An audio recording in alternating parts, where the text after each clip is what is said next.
రామరాజేశ్వర్ జోషి నా పేరు.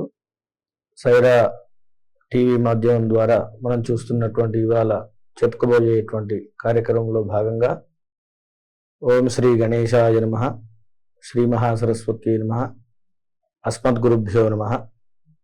చతుర్భుజే చంద్రకళావతంసే కుచోన్నతే కుంకుమరాగశోనే పుండ్రేక్షు పాశాంకుశపుష్పబాణ హస్తే నమస్తే జగదేకమాతః. సర్వమంగళమాంగళ్యే శివే సర్వార్థసాధికే శరణ్యే త్ర్యంబకే గౌరి నారాయణి నమోస్తుతే. వాగీషాద్యాస్సు మనసః సర్వార్థానాముపక్రమే యం నత్వా కృతకృత్యా స్యుః తం నమామి గజాననం. ఆదిత్యం భాస్కరాదిచ్చేదని శాస్త్రవచనం చెప్పబడుతుంది కాబట్టి ఆ తర్వాత వచ్చేటటువంటి వారం శుక్రవారం. మీ అందరికీ తెలిసినటువంటి శుక్రవారం. అది శుక్రవారానికి అధిపతి మహాలక్ష్మి అమ్మవారు.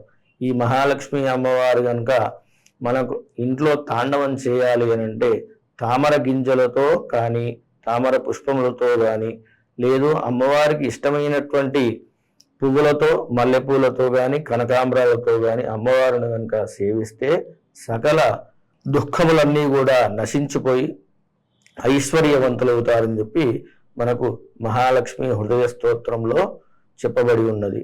అంటే ఏ విధంగా అనంటే పృథ్వీపదిత్వం పురుషోత్తమత్వం విభూతివాసం వివిధార్థ సిద్ధం సంపూర్ణ కీర్తిం బహువర్ష భోగం ప్రదేహిమే లక్ష్మి పునఃపునస్త్వం.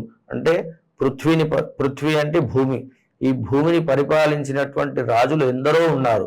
కానీ రాజులకే రాజు కావాలి అని మన మనోభీష్టం ఉన్నప్పుడు ఎవరిని సేవించాలి అని అంటే శుక్రవారం నాడు మహాలక్ష్మి అమ్మవారిని కనుక సేవిస్తే పృథ్వీకి రాజు అయ్యేటటువంటి అనుగ్రహాన్ని ఇస్తుందట మహాలక్ష్మి అమ్మవారు. పురుషోత్తమత్వం అంటే సంతానం కోరుకునేటువంటి వాళ్ళందరూ కూడా మహాలక్ష్మి అమ్మవారిని సేవిస్తే శుక్రవారం నాడు పురుషోత్తమత్వం, పురుషులలో ఉత్తమ పురుషుడైనటువంటి వాడు ఎవరయ్యా అంటే రామో విగ్రహవాన్ ధర్మ. రాముడు లాంటి ధర్మ పరాయణుడైనటువంటి కొడుకు ఈ లోకంలో ఎవరూ లేడు అని చెప్పవచ్చు.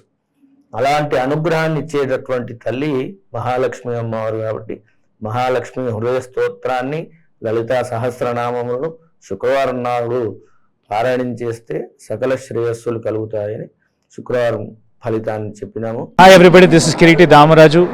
Like, share and subscribe to Saira TV. Oh Saira!